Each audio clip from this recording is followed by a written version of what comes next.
Hi, I've written a new story for you. I really hope you're going to enjoy it. Let's listen.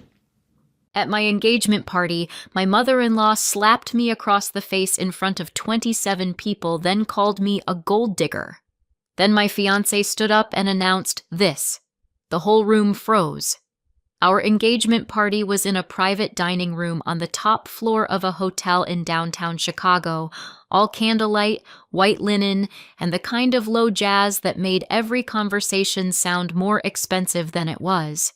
There were 27 people at the party, exactly the number Ethan's mother had approved, and I knew that because she had corrected the count twice in front of me. My fiancé Ethan was near the windows with two friends from business school, laughing too hard at something small, while I stood by the champagne tower with his mother, Vivian, and his father, Richard Holloway, both of them dressed like the room belonged to them. Vivian touched the sleeve of my dress and smiled without warmth. "This is very tasteful," she said. "You always do better when you keep things simple." I thanked her because there were people close enough to hear, and because I had already learned that with Vivian, every sentence came with a blade folded inside it. Ethan's father glanced at my ring, then at Ethan, as if he were still checking a purchase order. I kept smiling, shoulders back, glass steady, answering questions about the food and the florist, like none of this was strange. It was her party, and she meant me to remember it. The digs started early and never really stopped. Vivian told one couple that Ethan had always been soft-hearted, then turned to me and added, "That's probably part of your good timing." Later, when Ethan kissed my cheek on his way past, she watched the ring and said, "Some girls spend years trying to land a man with direction. You were very lucky." The words were light. The aim was not. I answered the way I always did with her. "I feel lucky, yes." Ethan heard enough to step in with a quick, "Mom," and a tired smile, the one he used when he wanted a problem to disappear without touching it. Vivian lifted one shoulder and sipped her champagne as if she had merely complimented the weather. Around us, her friends kept up their small nods, letting her set the tone. I could feel the shape of the evening being built around me, not with one insult big enough to point at, but with a dozen small ones that would sound silly if repeated later. Ethan squeezed my hand once when he drifted by and whispered, "Just get through dinner. She's in one of her moods." I looked at him, then at his mother, smiling. She wasn't in a mood. She was making a point. She didn't relax. One of Vivian's friends, a woman named Darlene, who wore diamonds at 4 in the afternoon, asked how Ethan and I had first met. I said we had met when the company I was building still rented half a floor over a printing shop on the west side, and Ethan was pitching routing software to regional carriers. Darlene laughed and said, "Oh, weren't you the one who used to take the Madison bus every morning? Ethan told us that story once." I smiled because it was true. Before my first office had parking, I took the bus, rain or snow, laptop on my knees, coffee balanced like a dare. Vivian turned so fast you would have thought Darlene had handed her a script. "See, that's what I admire," she said loudly enough for the cluster around us to hear. "Ambitious in all the wrong ways." There was a small pause, just long enough for everyone to understand she had not misspoken. "Some people mistake struggle for character," she added. "But upward motion can look very strategic from the outside." A few people glanced at me, then away. Ethan's cousin lowered her eyes to her plate. Darlene immediately busied herself with a napkin. I set my glass down before I said something sharp, because that would have become the story instead. That line landed exactly how she wanted. I told myself to make it to cake.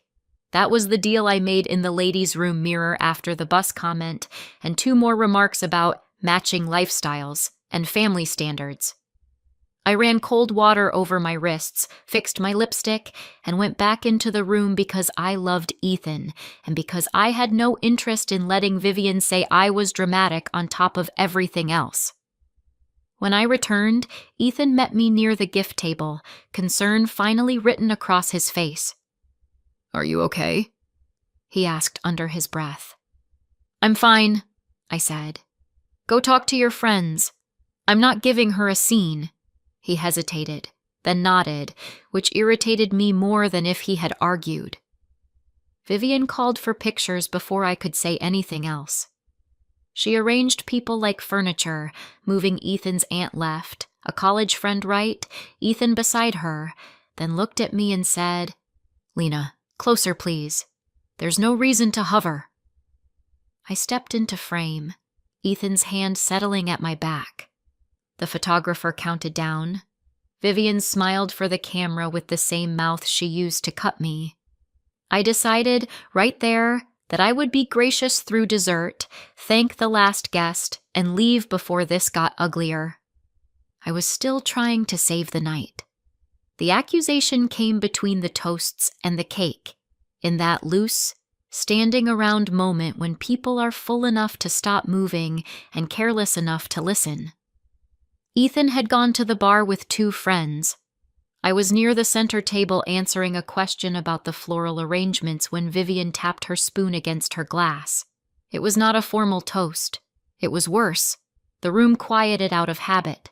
She smiled at me first, which should have warned me. "I think commitment is such a beautiful thing," she said, "especially when both people understand exactly what they're committing to." Her eyes stayed on me. Marriage is serious business.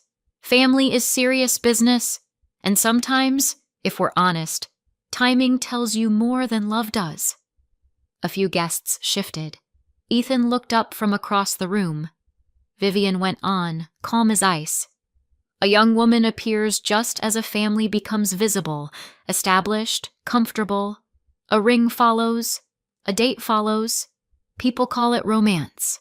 Some of us know what opportunism looks like."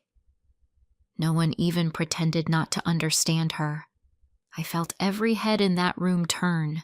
Ethan took 1 step toward us. Now everyone was listening. I could have walked out then. I think about that sometimes.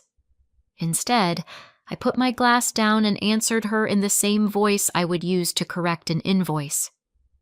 "Vivian, I have never asked Ethan for money," I said. "Not once." She gave a small laugh through her nose. "That's not the point." "It is, actually," I said. "I pay my own bills. I bought my own dress. I didn't ask for this party. I don't use your family accounts, your cards, your anything. So if you want to say something about me, at least say something true." I heard the scrape of Ethan's shoes behind the crowd, but Vivian stepped half an inch closer, making it impossible for him to slide easily between us. "Truth?" she said. "Truth is rarely popular at celebrations." I could smell her perfume, sharp and floral, underneath the champagne. "You expect me to believe you're here for love alone?" "I don't expect anything from you," I said. "Only basic respect." That should have ended it. In a normal room, with decent people, it would have. But her face changed at the word respect, as if I had taken something from her by asking for it. My calm made her angrier. Vivian's voice dropped, which somehow made everyone lean in harder. "Basic respect," she repeated. "That's rich." Then she looked me up and down in a way that was almost bored. "You came into my son's life at exactly the right moment. You attached yourself quickly. You let people think you were harmless. Don't insult me by pretending this isn't obvious." Ethan was close enough now that I could see his mouth set flat. "Mom, stop," he said. Vivian ignored him. She took another step toward me until there was barely a foot between us. Then, before anyone could move or speak, she lifted her hand and struck me across the face. It was not a wild slap. It was precise. The sound cracked through the room and bounced off glass and silver and the low hotel ceiling. My head turned with it. For 1 second, all I registered was heat. Hot cheek, hot ear, hot eyes I refused to let spill. Somebody gasped. Somebody set a fork down so carefully it made no sound at all. Ethan said, "What the hell?" But even that felt distant. The room went flat and airless after that. I tasted metal where my teeth had caught the inside of my lip and kept my hand at my side because I would not touch my face like a wounded child in front of Vivian. 27 people stood in silence around the dessert table, around the flowers, around the place where his mother had just hit me like I belonged to her.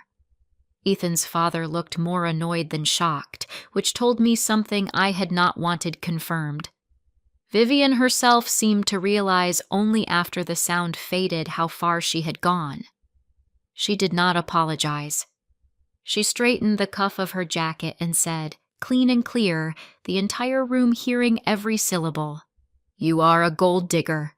Now perhaps we can be honest." My eyes burned, but the tears stayed where they were.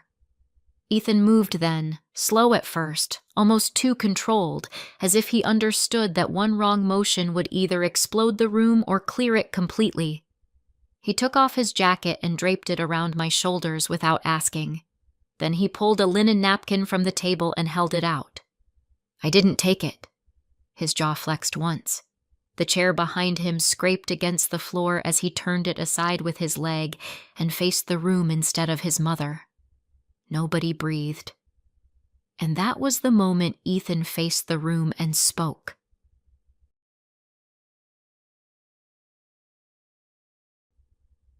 People expected Ethan to do one of two things, calm his mother or calm me. I could see it in the way the room leaned toward him, waiting for the usual family script. Vivian seemed to expect the same. She lifted her chin like she was ready to accept a son's embarrassed correction and move us all toward dessert.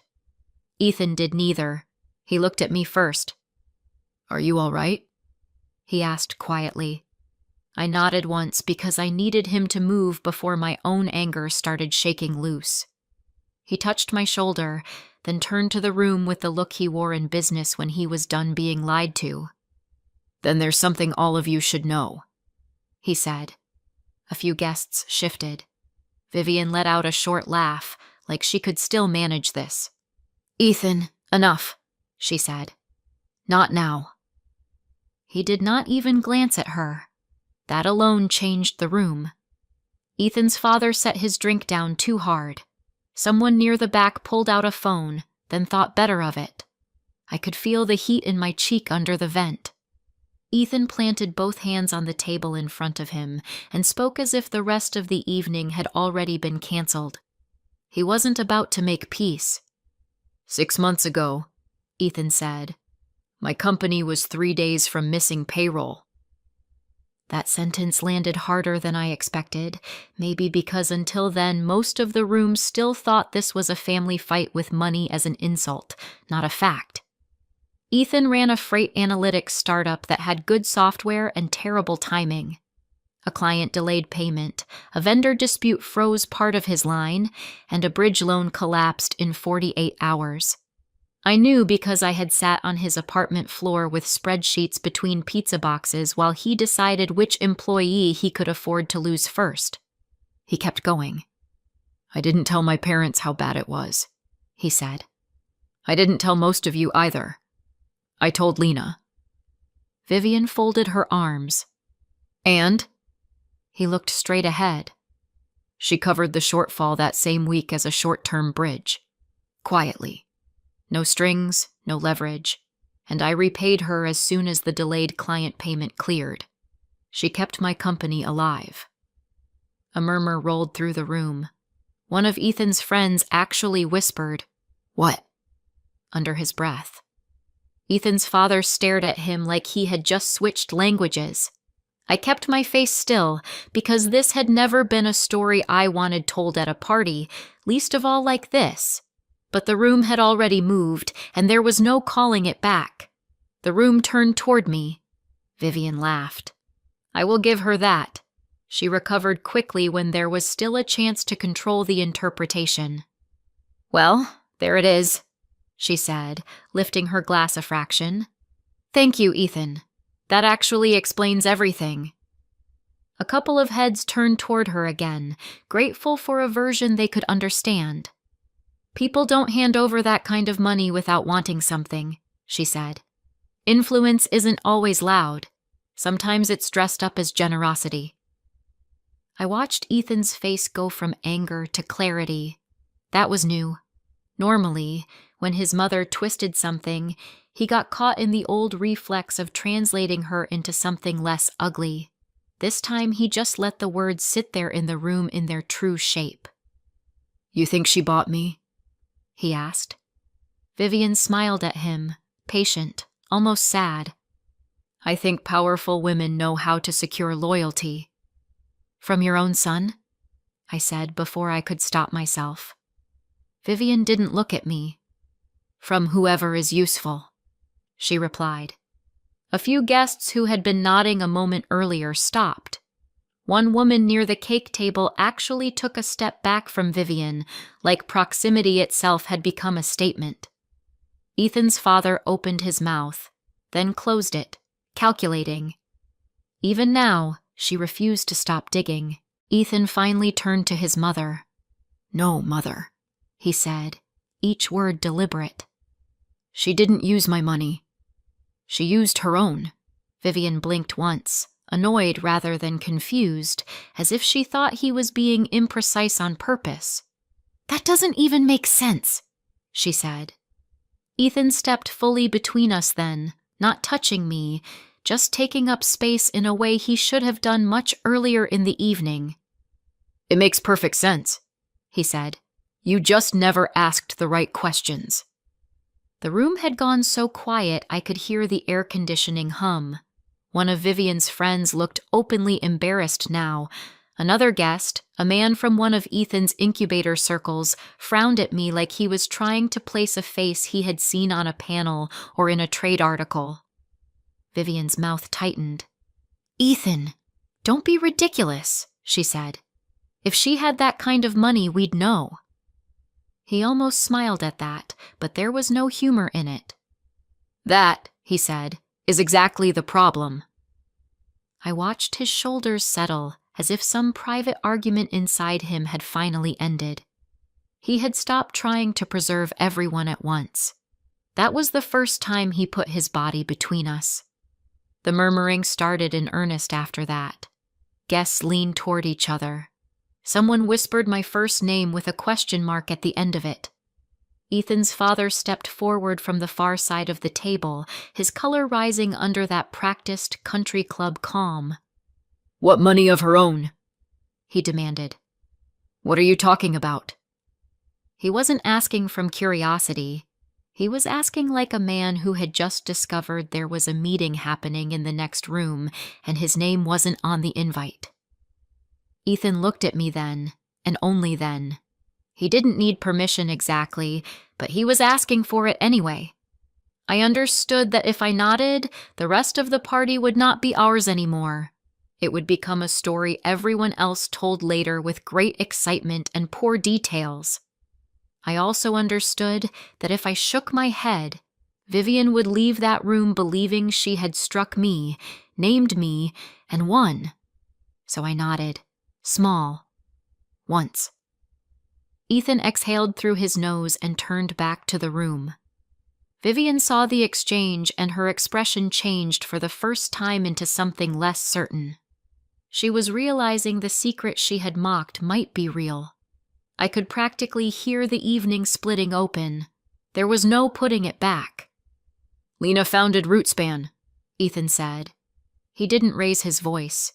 He didn't need to. "She built it before she met me. She still owns the controlling stake, and on Tuesday her company, through its investment arm Rootspan Strategic, closed the Harbor Mesh acquisition." For 2 full seconds, nobody moved. Then recognition started hopping around the room the way light jumps across glass. Ethan's father frowned first, then froze. A guest near the windows actually said, "Rootspan?" out loud.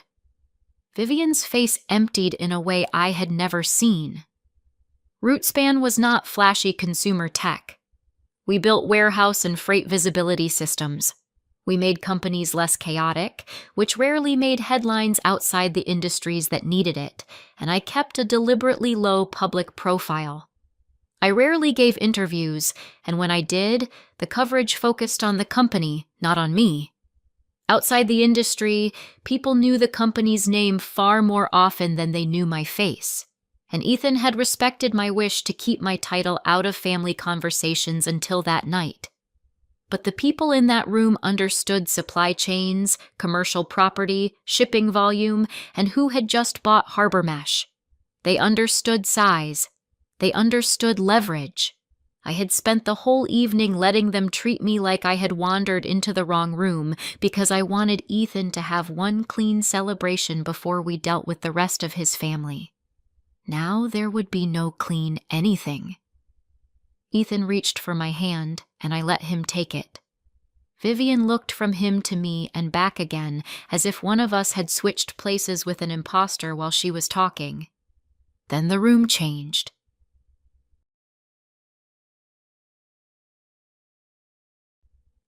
Recognition never arrives all at once. It moved in waves. First, one guest near the bar said, "No way," too softly to count as interruption. Then Darlene, who had laughed about my bus rides, put a hand to her chest and murmured, "Root span is hers?" Ethan's father pulled out his phone, stared at the screen for 3 seconds, and went still. Across the room, Peter Lang, the banker who had been advising Richard on the refinance for months, lowered his glass and looked at me with professional caution. I watched it happen on faces all over the room. Whatever they had assumed about me, mid-level, eager, grateful, lucky, fell apart in silence. Vivian went pale under her makeup, but instead of stopping, she reached for the nearest version of control. "So she hid it," she said sharply. "Of course she hid it. What is that if not manipulation?" Nobody answered her right away. They were too busy recalculating the value of the woman she had just hit. "You don't conceal that kind of thing unless you want power over people," she added, but her voice had lost its polish. She was no longer speaking as the authority in the room. She was speaking as someone who knew she had made a catastrophic mistake and could not quite bring herself to say the word mistake. Her tone had changed, but not her instinct. I stepped out from behind Ethan before anyone could answer for me. My cheek still stung, which helped. Pain can be clarifying. "I hid it because I wanted one thing in this family that wasn't a negotiation," I said. Vivian opened her mouth, but I kept going. "I wanted to be liked for being me, not for what I own, not for what I could fund, not because a spreadsheet somewhere made me useful." Nobody spoke. "You all heard about the bus rides tonight like they were a joke," I said. "I took the bus because I was building something. I wore the same black coat for 3 winters because I was paying engineers. I ate bad deli sandwiches at my desk because every dollar mattered. None of that embarrassed me then, and it doesn't embarrass me now." I looked directly at Vivian. What embarrassed me was standing here for months, letting you decide who I was because I wanted Ethan to have a chance to handle this privately.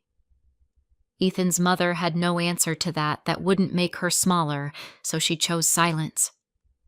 A few guests looked away from me, not out of disdain now, but out of shame. I had not raised my voice once. I was done auditioning for basic respect. Ethan took over before the room slid into apology theater. "And while we're being honest," he said, "my parents have spent the last few months pressuring me for money." His father snapped his head up. "Watch yourself." Ethan did not.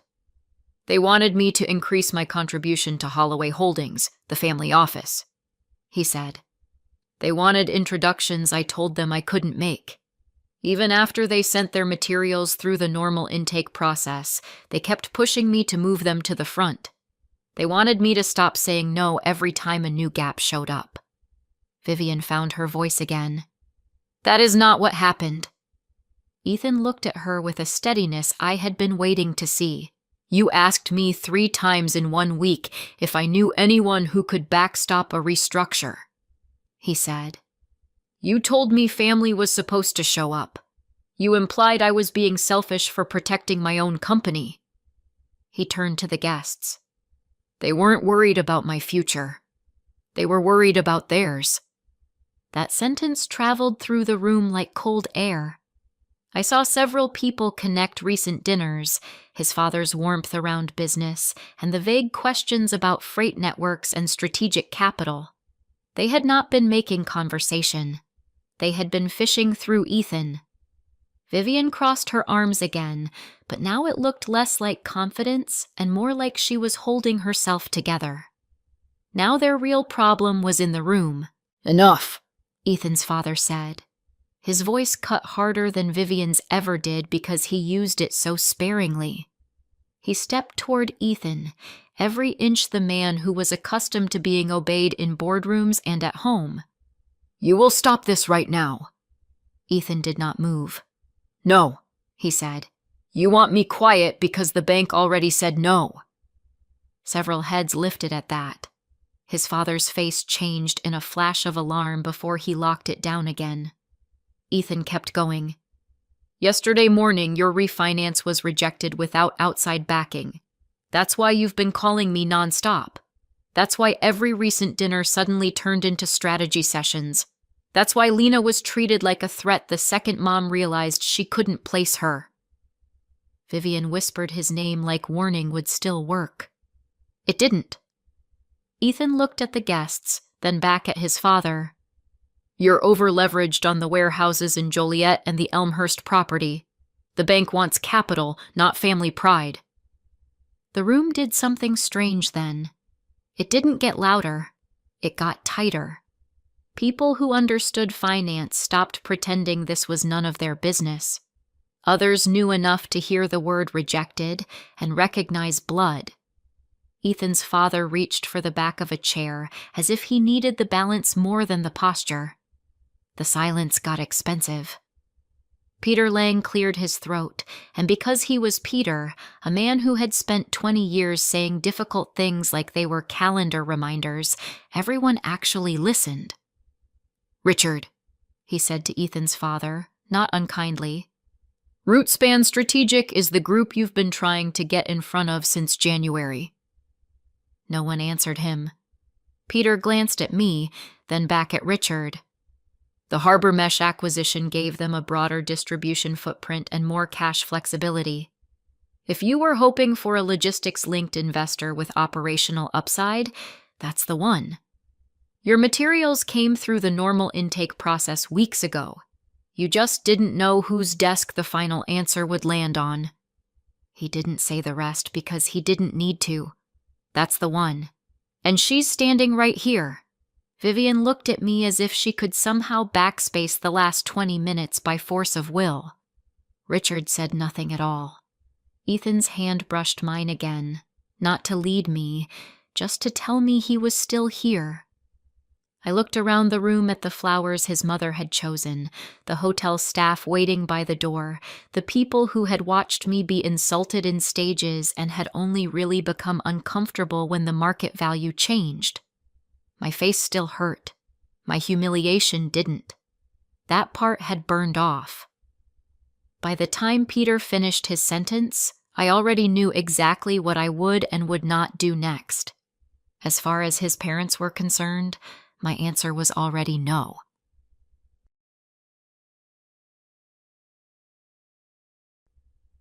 Vivian was the first to try to rewrite the story. She took 2 careful steps toward me, palms half lifted, the universal gesture of a woman asking for grace she would never have offered first. Lena, she said, and for the first time my name sounded soft in her mouth. This has clearly gotten out of hand. I almost laughed at the scale of that understatement. Emotions were high. People said things. I think, for everyone's sake, it would be best to put this unfortunate misunderstanding behind us. She did not say, I'm sorry. Not once. Richard moved in beside her, recovering faster now that he saw a path back to the subject he cared about. "We should sit down privately," he said. "There's no need to make permanent decisions in a heated moment." Ethan made a sound under his breath, something between disbelief and disgust. Vivian ignored him. "You and Ethan are family," she said to me. "Surely we can start again." She meant erase the slap, erase the insult, erase what this room heard, and proceed to the useful part. Around us, guests pretended not to watch, which is how adults watch hardest. I looked at Vivian's face and finally understood that wealth had hidden her from consequences for so long she mistook access for forgiveness. Now she wanted softness from me. I took my phone from the small bag on the table and opened the message thread with my chief of staff, Marisol. My hands were steady. "I can forgive ignorance," I said, typing as I spoke. "I don't forgive cruelty." Vivian's expression tightened. Richard started to say my name, but I lifted one finger and finished the text. "Please pull Holloway Holdings from Monday's internal review queue. No meeting, no follow-up, no exception." Then I hit send. "And I will not tie my company to people who publicly humiliate others," I said. "Not as investors, not as partners, not through Ethan, not any other way." Marisol's reply came back almost immediately. "Done." Richard saw the screen light in my hand and lost the careful tone. "Lena, that would be extremely short-sighted," he said. There was the second front. Money, access, urgency. Vivian tried more. "No one is asking for special treatment. You built an entire evening on the idea that I was beneath your standards," I said. "You don't get to pivot to strategy because the numbers changed." Ethan stepped beside me and let the line hold. That mattered more than any speech. Richard's face hardened into something flat and practical. He understood closed doors better than hurt feelings. I slid my phone back into my bag. I sent the text before anyone could bargain. Then Ethan turned away from his parents and fully toward me. He stepped back just enough to face me properly, and in the quiet, dropped to one knee on the carpet Vivian had chosen for her perfect party. A few people gasped again, but for a reason I could live with. Ethan looked up at me, not smiling, not performing, just clear. "Lena," he said, "I asked you to marry me because I love you. That hasn't changed tonight, but I need to say the rest out loud in front of everyone who watched this happen." His mother made a small sound, and he ignored it. "I should have shut this down sooner. I should have protected you before it got here. I won't make that mistake again." His voice stayed steady. "So I'm asking you something bigger than an engagement party and bigger than them. Will you still marry me and build a life with me where nobody gets to disrespect you just because they share my last name?" It was not flashy. It was better. It was a public boundary from a man finally done splitting himself in half for his parents. I could see that his hands were shaking a little. He was terrified I would say no, and maybe he had earned that fear. This time, he chose in public. "Yes," I said. My voice came out calm enough to surprise the room. Then, because his face changed so completely when I said it, I added, "But not if you ever ask me to swallow something like this again." Ethan nodded once. "Never again," he said. Only then did the room break. A few guests clapped first out of relief, then with actual force. Ethan stood and put both hands around my face, carefully avoiding the side his mother had hit. Richard looked like someone had closed a deal without him. Vivian had no expression at all now, just absence. One of the hotel servers appeared beside us with ice wrapped in a napkin, and I thanked her like we were the only two people in the room with proper manners left. Richard took one step forward, maybe to restart the business conversation, maybe to salvage his authority. Ethan turned before he could speak. "We're leaving," he said. Not loud. Final. Vivian said his name, and he didn't stop. He took my bag, I took his hand, and together we walked past the cake, past the flowers, past 27 witnesses who would never again be able to pretend they hadn't seen what kind of people his parents were when they thought I had nothing to offer. We walked out together. We got married 4 months later in a smaller room with better light and far fewer opinions. Not a hotel ballroom, not a spectacle, just a lakeside garden in early June with close friends. My sister, Ethan's cousin who had quietly texted me an apology the week after the party, and a short guest list we wrote ourselves. Vivian and Richard came because Ethan wanted the door open if they could behave inside it. This time they arrived early, sat where they were placed, and spoke to me with the careful manners of people who had finally learned there were consequences for contempt. They were also, very suddenly, humble. Rootspan did not take their meeting. Rootspan did not make an exception. They eventually sold one property, restructured the rest, and discovered that silence is much cheaper than arrogance when banks stop being sentimental. Ethan separated his business from theirs completely and stopped translating their demands into obligations. At home, our rules are simple now. Respect is not negotiable, apologies have to sound like apologies, and family does not mean permanent access to our peace. Vivian has never tried anything like that again. Richard asks before bringing up work. And the woman they called a gold digger? She turned out to be the one person in that room who never needed their money at all. Hi, some of you have been asking me to start narrating my own stories, which I'm doing now, but on a different channel. So if that's something for you, then check it out.